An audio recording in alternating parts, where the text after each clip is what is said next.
Hey Sagittarius, welcome to your bonus reading for 2025. Thank you so much for joining me today. Welcome to all the new Sag that found me in the previous reading. I'm honored, very excited. I shared, last time I read for you, I shared that I found out that I was relating way more to Sagittarius rising in my own chart because it's a very late Scorpio degree. So I've been really connecting with you guys more deeply, and it felt so special that so many of you subscribed in the last reading. Expanding the Sagittarius family is definitely one of my goals for 2025. So thank you. Thank you for supporting and for listening. It means a lot. Okay, so look at that. The Sun, the King of Wands, coming through for you as general energy. The Sun is one of, everyone's favorite card practically, but it's a very intense energy, and seeing the King of Wands with it, I feel like the first thing I want to say is, okay, make sure that you are aware of how much you give. You don't want to burn yourself out. That's the thing. When there's so much fire in a pole, we want to make sure that we ground this fire. So how do we do that? We try to be as present as we can. We try to be aware of how we communicate, how we interact with others. But this is a fabulous energy. Let's also honor that and celebrate that for a moment. King of Wands, understand that there's no limit to his magic. There's no limit to what he can create in his life. This is a card that says, get clear on what you want to attract in your life. What do you want more of? Because if you align your heart with your intentions at this time, I think that a lot of beautiful things can happen for you. The Sun card also, with the King of Wands, very creative energy. How can you bring more creativity in your day-to-day?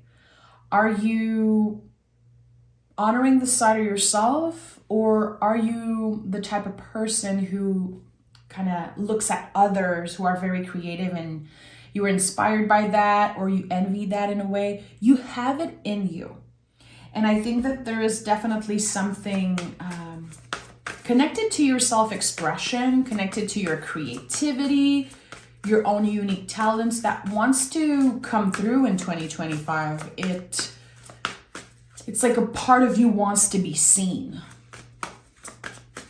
And there's the full moon in Leo later in February, so it's very interesting. I think this is going to be a good one for you, a very powerful moon to release any type of blockages when it comes to, again, how you connect with the world and how people perceive you. How are you seen? Eight of Wands and Knight of Pentacles. So there's an invitation coming through. Eight of Wands to me is always connected to words in some way, either an email, a letter. It's when you receive information that transform you, transform part of you, because it's an eight. All eights are connected to a transformation and also some type of collaboration. With the Knight of Pentacles, it's about taking this slow. So the information finds you very early in the year, probably in the next few weeks. I think it could be quite shocking. It could feel like some type of revelation. You are needed. You are wanted some way. You are appreciated clearly. And when it's time to give an answer, when it's time to give feedback to this invitation, I would say try to feel in your body. Okay, I don't want to rush this. Let me take my time. Let me sleep on it, and let me honor my values, because the Knight of Pentacles is so much about what you value. It could be that you receive some type of invitation that looks good on paper, but it's not necessarily aligned with your values or what you value in this specific area of your life. Sleep on it. That's definitely an advice that is going to pay off for you. To even share your feelings with someone, to reach out to a friend, to reach out to someone who knows how to listen and say, I want to share something. I don't want an advice. I just want you to listen.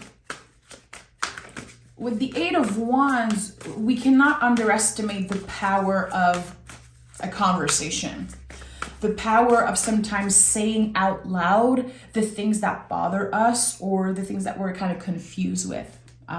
Four of Swords is here. So yeah, you're going to be invited to pause.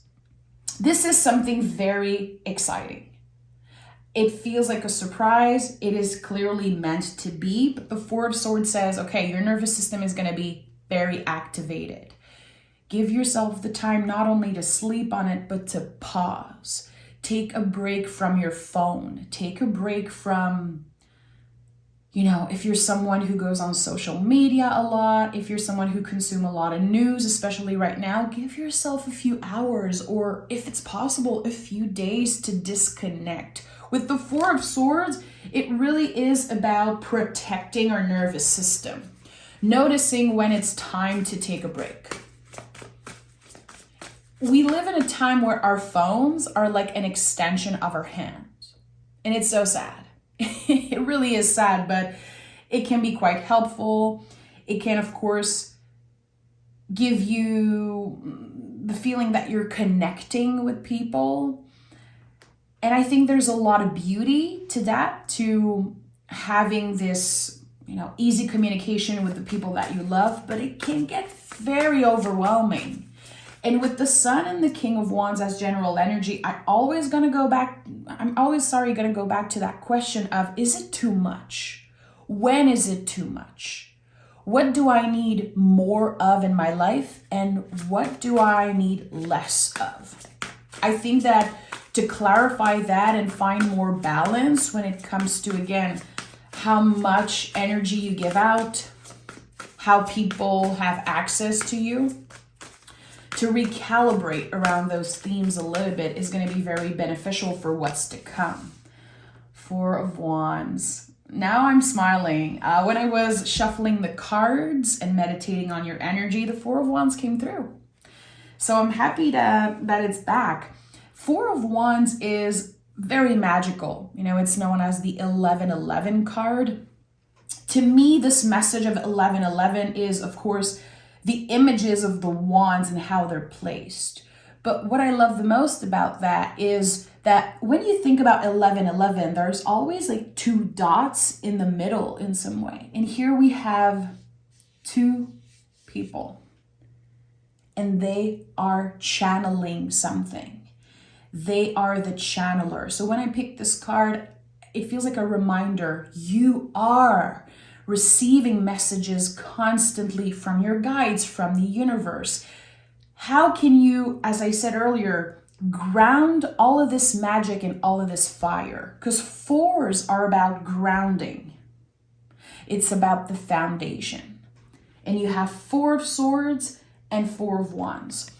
Also, I would say, notice when you see the number 444 coming up, whenever in the next few days after listening to this reading. For some reason, I feel like it's connected to communication for you, and again, your energy levels, but listen to your own intuition always. With the Four of Wands, it's when Venus and Mars collaborate together. So we are rooted, we are secure, we are ready to receive, and we are ready to take action. So it is a kind of a perfect card. It's the closest energy to perfection in the whole tarot. Nothing is perfect in life, except sacred geometry, but the Four of Wands is very, very damn close to be perfect. So it can signify a moment of synchronicity, a moment in time where you're like, this is actually perfect timing.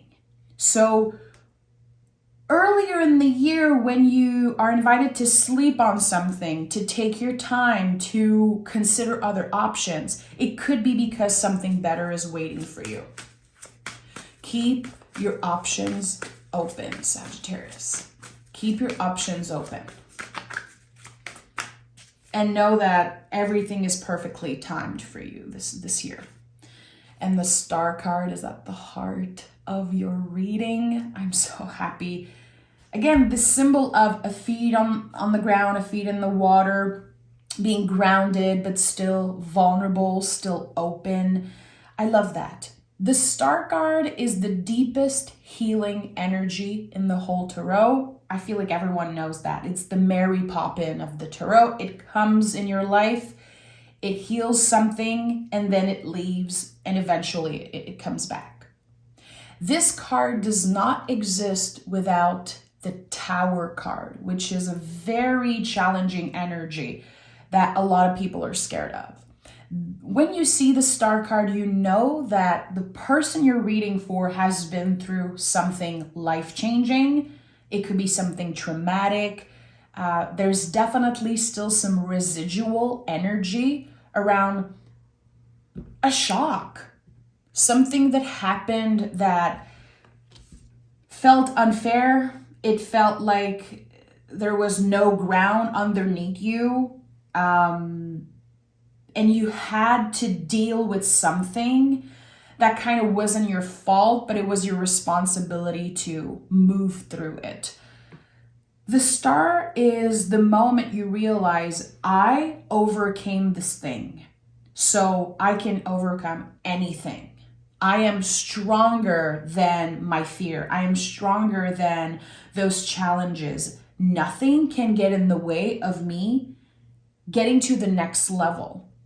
So this, again, healing, personal evolution, and seeing beyond the facade of things. That's why there's a naked person on this card. Because when you see naked bodies in the tarot, there's this message of it goes way beyond the material. It goes way beyond like what you look like, what your house looks like, how much money is it in your bank account.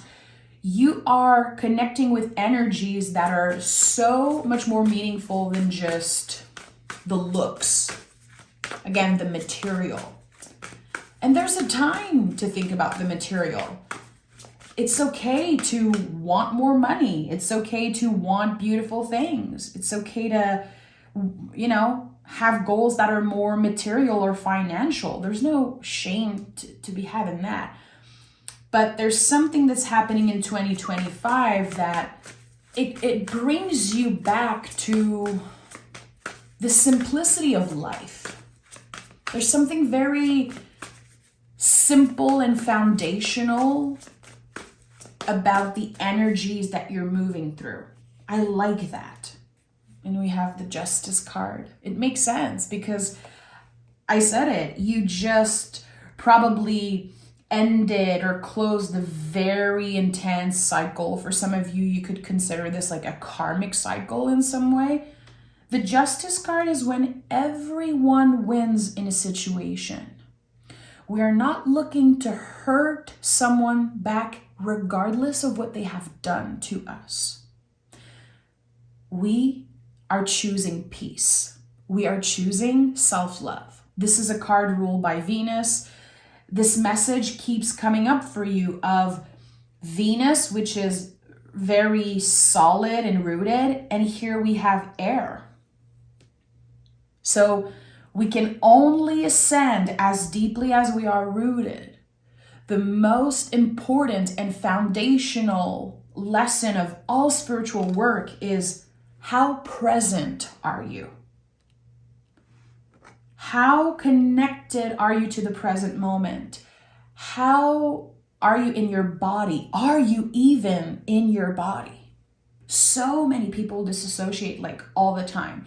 I learned that about myself only recently, and it's so weird. Like I'm 35 years old, and I feel like this is something that I learned about myself in the past 2 years, maybe, how much I disassociate, especially when I am, hanging out with a lot of people, in like family gatherings. There's going to be a moment where I just disassociate. It's like my brain is trying to protect me in some way. How present are we? How can you practice coming back home to yourself? And there are so many ways that you can do that. And I think that, especially with the Knight of Pentacles here, there's something that invites you to readjust, to try different things, find different ways to come back into presence. For you, it could be breathing, definitely. Sometimes it's just about identifying certain things around the room. I love, my favorite way to come back into presence is to say my full name out loud. It's something I do just before meditation. It's something I do before any type of ritual. When I, record a tarot reading, when I read the tarot for myself, to say your full name out loud is magical. It does something to our brains and it brings us back into the present moment. So this is just an example, but I feel it's important. Sometimes we want to drastically change or improve our lives. We're looking for like a big solution, a miracle solution, and we want to do like drastic change again. It's about the little fragments. It's about the little things that can really lead you to a massive breakthrough. And I think that with the Sun card and the mastery of the King here, this is it. You know enough. You have all the information. You know so much about yourself and the world. It's time that you apply those lessons. It's time that you give your nervous system a little break. And again, I say you should do this, but it really is all about inviting you to try. I'm never here to tell you what to do. This is not how I work. It's an invitation to try little tricks and little adjustments that you already know. You already know what to do. Look at that. Ace of Swords, confirming exactly what I said. And we have the King of Swords, another confirmation. It's interesting how you have two kings. You have this sword energy, and the King of Swords is a survivor. The King of Swords is, I would say, the energy who really masters the mind and the nervous system. So by the end of 2025, it feels like you get to a place where you are so secure in who you are. You are so unbothered by the noise of the world and the noise of the people around you that nothing can get in your way. This is unshakable peace. And it's something that you can cultivate. I think it takes a lot of work and dedication, consistency to get there. But this is where you're headed. The Six of Cups came through and the Ace of Swords came up right after. The Six of Cups is another card of healing. You can see the Maltese cross here in the back, which is a symbol of healing, of course. Six of Cups is so special because it's one of the only times in the tarot where you see flowers already in the cups. This tells me that a relationship could go through a rebirth, or a part of yourself that you forgot existed is coming up to the surface. There's something that already exists either externally or internally that wants to flourish. It was never over. It was transforming, because there's clearly a new beginning here with the Ace of Swords. There's a new perspective. So the way you see your situation, even the way, again, people perceive you and how you show up in the world is definitely going to change this year. It feels like a very positive change. Anytime I see deep healing cards and energies, I know it's not easy. And also the Sun, again, as I said earlier, this energy can burn you out. You know, I'm sure you've experienced that when you, let's say, start a new routine and then you just want to do everything perfectly. And then for a few weeks, a few months, you're like, wow, I'm on top of my game. And then you feel depleted all of a sudden and you let yourself down. I think that, again, it really is about not obsessing over the extremes and really doing all the little things, checking things off your list one thing at a time, one step at a time. It's not easy for a Sagittarius. You are the fiery arrow. When you want something, you get it. You do whatever you can to get it. And I think that especially Sag, when they get older, and age really is a construct when you think about it, because I'm 35 and 15 years ago, I thought that 40 years old was so old. And obviously today, my perception is different. But I think that when Sag gets wiser, we're going to say it that way, they start really taking their time and they start learning to ground their fire, ground this intensity.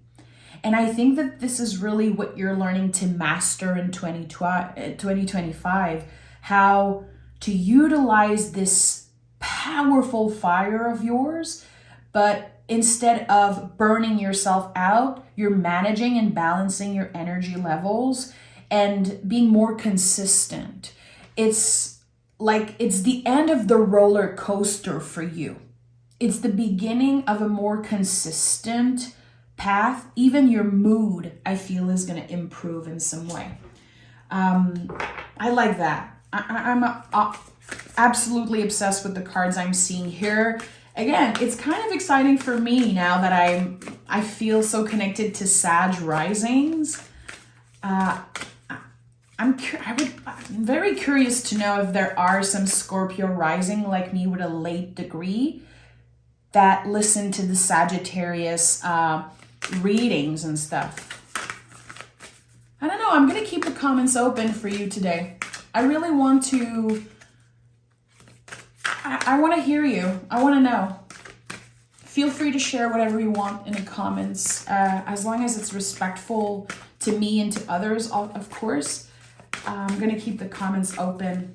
I definitely feel like it's a yes for me to do so today.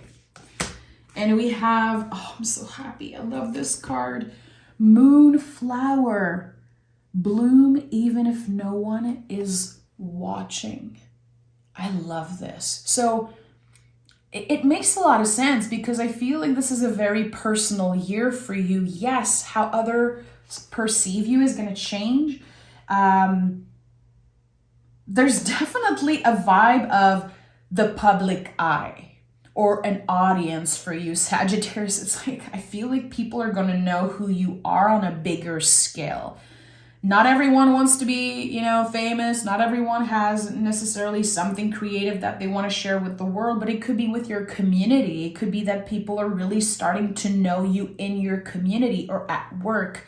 I feel like whatever you do at home when you're alone, how you take care of yourself, how you recharge, and you embody the Four of Swords energy, it's gonna shine through.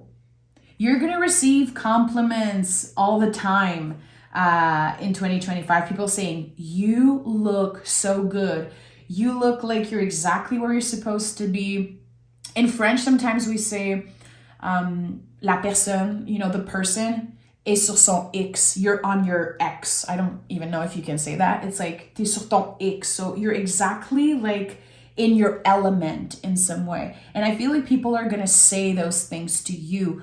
Like, you were meant to do this. No surprise that so many people know who you are because you have this ability to connect with all types of people. And I think that it's going to really be to your advantage this year that people know who you are, people remember your name, and there's definitely this magnetic force that is just trying to pull you in something new. But again, keep your options open and don't settle for less, obviously, because you deserve the best. Take care, Sagittarius. Again, please say hi in the comments, and I'll talk to you guys next week.